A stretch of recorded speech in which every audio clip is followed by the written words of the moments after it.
welcome back to the channel. Got a special guest today with my guy Parker.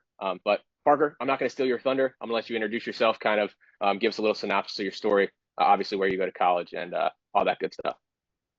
Hey, I'm Parker Pitts. I'm a right-handed pitcher with NDSU Bison. Um, we are going into my fourth year. Going to be a redshirt junior technically. So coming off TJ, I had Tommy John March of 24. So we're kind of just getting back into it. Hopefully this fall's my first legitimate fall back, ready to go. Get ready for the upcoming season. Yeah, absolutely, sweet deal. Um, kind of walk us through a little bit before you and I got started. Obviously, we had TJ last year. Sort of how that process has sort of looked for you before you kind of jumped in. So we kind of obviously we're coming back, you know, finished up the season last season with we made it to the Fayetteville Regional, so that was pretty sweet. Got to pitch in that. Kind of had that outing, and after that outing is when we kind of connected more so and got into everything. And we started up, what was it end of June, and we Hmm. got rolling. So it's been obviously a good process for me. Coming off of TJ obviously is always kind of a bit of a struggle for everybody. So finding the right programming, because obviously you go through your throwing program, your return to throw, and then obviously after that, I think was more of the struggle trying to find something that was right for me, to feel good and obviously get back to where I wanted to be, performance wise. And obviously that comes with the throwing program, and not only that, but lifting program and kind of the whole works. So that was kind of what I was looking for into this summer, and you reached out, and I saw kind of a lot of the success you had with some other guys. So I thought it was a great opportunity for me. Yeah, right on. No, 100%. The kind of walk us through a little bit because obviously with TJ, you recover from that, you come back, you pitch in the Fayetteville Regional, which is a probably top three environments in college baseball, at least in my opinion. Mhm. Yeah. Um, and kind of put us in the frame of mind that you were in after that regional because obviously we didn't pitch a ton because we just had TJ a year before. But you had a pretty unreal freshman year from what the understanding that I have. So sort of A, tell us about freshman year a little bit, and then B, sort of after that Fayetteville regional, what was going through your head? You were kind of like, I need to work with somebody. Yeah, freshman year was a good year for me. It was obviously better than I would have ever expected coming into college. I wasn't expecting to be anything crazy. Really just hoping to get innings as a freshman, and if not, get like a development piece for that freshman year. But had a really good fall my freshman year and came out and you know performed pretty well and pretty consistently as well. Still didn't really expect anything crazy to come of it. I thought, just from a fall standpoint, I'd kind of, talking to the other guys, it's the fall's important, but it's not obviously the most important. And as I've gone through college, it's obviously like just a kind of a gauge for coaches to really get as far from a competitive standpoint. They can kind of understand more of each of the guys.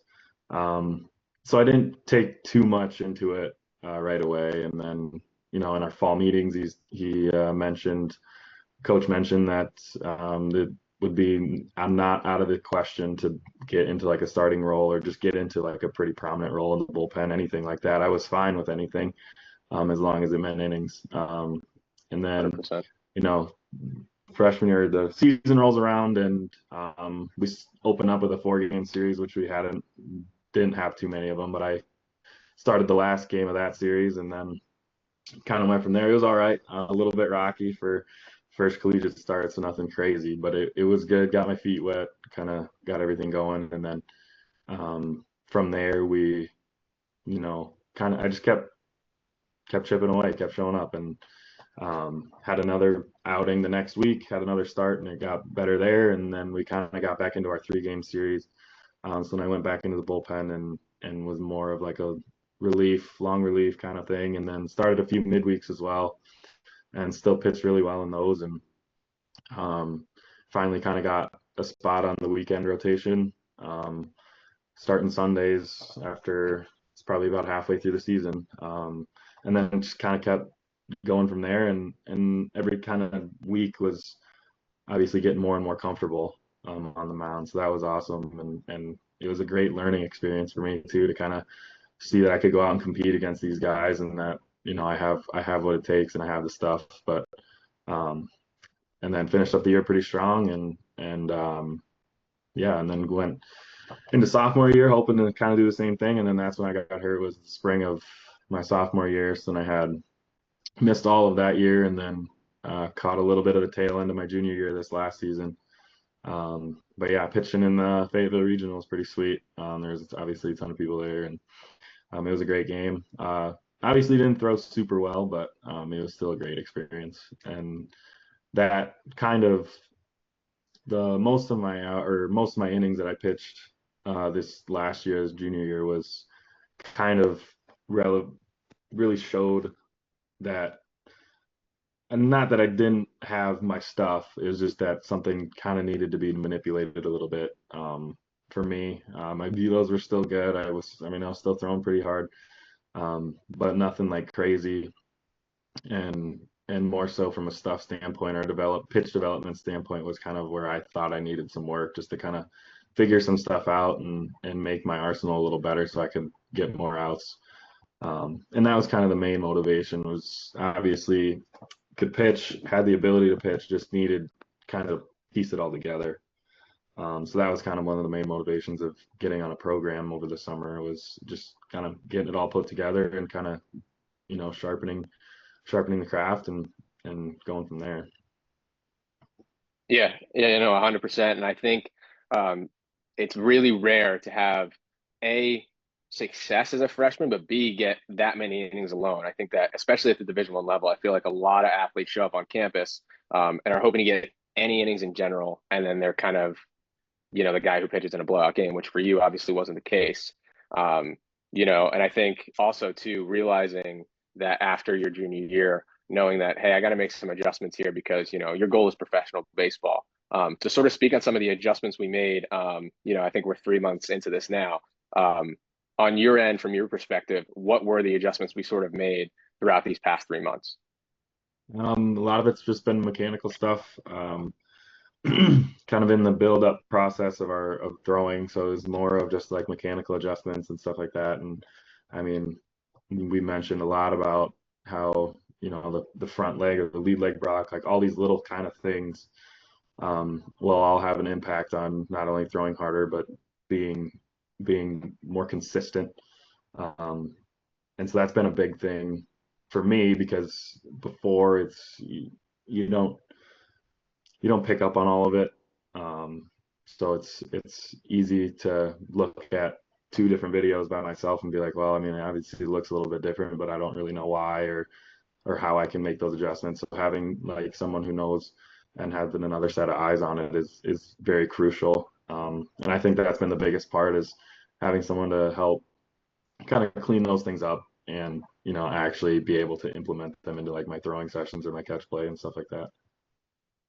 Yeah, I think that what you just said there is super profound because I think a lot of athletes, and myself included, when I was a pitcher, you think that you can kind of do it on your own and see the things that you don't do well, but we're so biased in our own delivery, we kind of miss stuff. So I think it's super profound that you were like, I'm gonna miss some things, and I need sort of to reach out for some help. You kind of mentioned the lead leg and stuff. I think we really worked on the drift and the lead leg pretty much with honestly just two drills and kind of some throwing program manipulations. So on your end, it probably seemed very like Mr. Miyagi-ish, where it's just kind of like the same thing over and over again. Yeah. Um, Kind of speak on the results of things a little bit with, we just threw our first bullpen. Kind of talk about, I guess, doing those kind of repetitive drills for sort of 3 months, where we were in bullpens before this and where we are now. Bullpens have always been kind of like a just thing for me. Haven't always been able to throw very hard in them. It's tough to kind of get up for just like an average bullpen. But I think obviously all the mechanical adjustments have really helped me in that aspect of, it doesn't really matter if I'm throwing in game or just a bullpen off of our bullpen mound or something like that. It kind of is all the same. So having, you know, all of those mechanical adjustments really helps to kind of put that into practice. Average bullpen velo was kind of like the 88, 90 range before, and now, the first one I just threw last week, I was up into 91 to 93, topping 94 a couple times. So that's obviously very easy to see, like the adjustments and whatnot are actually helping kind of help me put everything into practice on the mound, and even just in catch sessions throughout practice. Yeah, 100%. I think that one, that's just a sick progression in general, but two, we're up to 94 miles an hour in our most recent bullpen, our first bullpen off the mound, with some real intent behind it, and no adrenaline, no crowd, no hitter in the box. Up to 94 is pretty sort of insane, in my opinion. What do you think has sort of led to that velo just kind of coming out of, not out of nowhere, but getting to that high of a velo? Because I think we've talked about in the past, I think even in game, 94 has been something that you've touched like here and there. Hmm. Yeah. Um, yeah, it really just comes down to the adjustments, but also keeping it consistent, like maintaining the consistency of the delivery, because obviously there's a lot of nuances to the delivery. So, every one pitch might not look the exact same as another one. So trying to be able to really, really be consistent and trying to fine tune it has really helped a lot. Because a lot of when you get to a certain point, a lot of the velocity jumps or adjustments kind of come from the ability to sequence or be able to fix up your delivery and clean everything up, um, more so than adding however much weight in the weight room or doing all that stuff. Like a lot of it comes down to like how can we get better through the throwing motion and all that stuff. And I think that's been a huge part of it. Because yeah, like you said, the velo has been there, like the ability to get there has been there, but it's taken a little extra, whether it's been in game and stuff like that. And now kind of being able to do that without any outside, factors to help like kind of get you up and going, I think is very valuable and crucial to kind of the development as well. Yeah, 100%. I think it just speaks to all the work you've put in and how consistent you were putting in the work, where now it's translating to consistency on the mound, without the adrenaline, the hitter in the box, the crowd noise, all those outside factors that Yeah. do increase velocity, outside of just mechanics. Mhm. Somebody watching this right now who's like, this all sounds really good to have, 94 miles an hour bullpens, but what does the inside of the program look like, from your perspective? Having, the most kind of valuable piece is the individuality that we have with the bullpen. It's very tailored towards me. Obviously, we had kind of the throwing program side of things with, adjusting obviously as we build up throughout the week. We're obviously varying how far we're throwing, how much we're throwing, all that stuff. So that's been big. I think that's always been kind of an issue with me is take the heavy days are obviously easy to go heavy, but taking the light days light and really trying to make them recovery days. I think that's been a big part of kind of the growth, as well as tagged with that is kind of the weightlifting side of things, giving kind of more of a framework for that. So we're kind of moving better, feeling better in the weight room that we're you know actually able to go out and throw every day, or we're feeling like we're able to throw every day. I think has also been really, really big, as well as obviously being able to upload the video and quickly be able to kind of get back to me with some of the things you're seeing and implementing any drills and whatnot that I might need to work on. Um, I think has been very, very valuable. I think that, that for anybody, in that side of things is something that they would want, is having like something tailored towards them and having the ability to communicate with a coach or with someone like you to have you know, have that one-on-one individual time frame of being able to kind of fix things right away instead of having to wait on anybody else or having to go in person every once in a while. I think it's been very valuable to have that. Yeah, no, 100%. I think it is super profound in a sense that you kind of, realized how beneficial the communication part of this is. What does sort of a typical day look like going through the program itself? and kind of the like the nuances of it in the sense like, obviously it's run through an app, but sort of your experience going through the app, and how it works when you go through a normal day. Yeah, the app's been big. It helps keep everything organized, and you know everything's laid out in front of you for the day. Obviously, starting with obviously all the soft tissue work that we do, soft tissue mobility, all that stuff, taking care of that early, and then going into like our dynamic, warm ups with the throwing and all that stuff, and um, having all that kind of laid out there, and kind of as you go and as anybody goes through, they find stuff that works for them, and then they obviously finding something that somebody else kind of mentions, like, hey, this might work, or hey, this is something I do. See if it works for you. You can try it out, and then you can always kind of add and drop things out of your routine. So I think you being able to offer me a lot of stuff as far as, warm ups, mobility, like throwing, like anything like that has been big. And then from that, we jump into our throwing, and you have it laid out every day with how what you would like to see, and stuff like that. And so it's obviously easy to follow, easy to kind of go through that. It's obviously well laid out and organized, so that helps too. Don't have to worry about piecing all that stuff together. It's all there for you. You can kind of just follow it. As well as, the lift and stuff like that. You got everything right in front of you, and what you need to do, what you need to accomplish for the day, and kind of go from there. Yeah, that's sweet. I think that really offers somebody watching this kind of exactly what they're going to be getting into if they hop in. Um, who do you think this program is sort of for? Obviously, there's a ton of different programs out there, and everyone can help a certain individual. Who do you think, watching this video, um, who should kind of sign up and work with me? What do you think that individual looks like? I think anybody who's looking to kind of improve their craft, but I think from a standpoint of if you're kind of going to be going into your first collegiate season, or if you're kind of, you know, into, into your college career, or even I think after in pro ball, if you're in a spot where kind of like where I was of, I have this, like I have the kind of the tools. I just kind of need to piece it all together and kind of go from there. I think that's obviously very valuable for someone like me.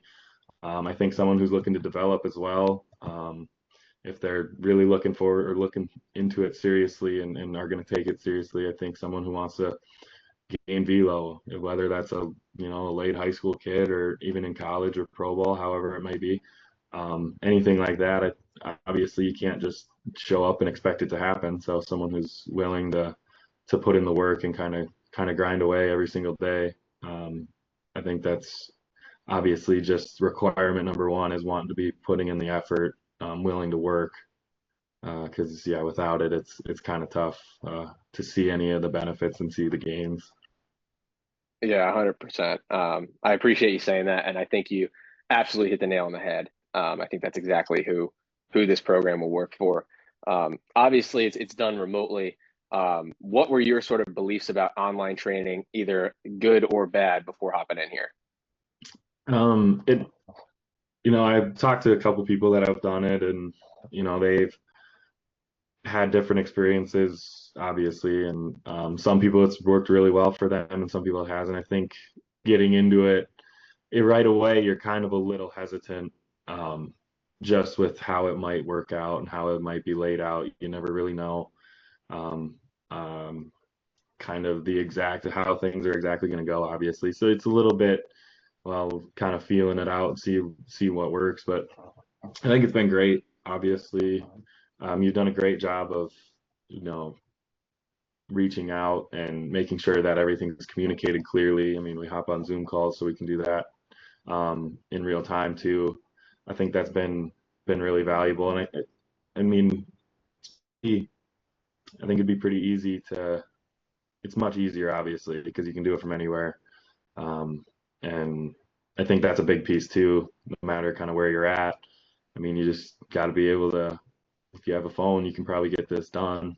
Stuff like that. I think that's also very beneficial too. You don't have to, pay a ton of money to go to a facility and be in person and all that stuff. It's pretty easy, and you can kind of work it into your schedule however you need to every day.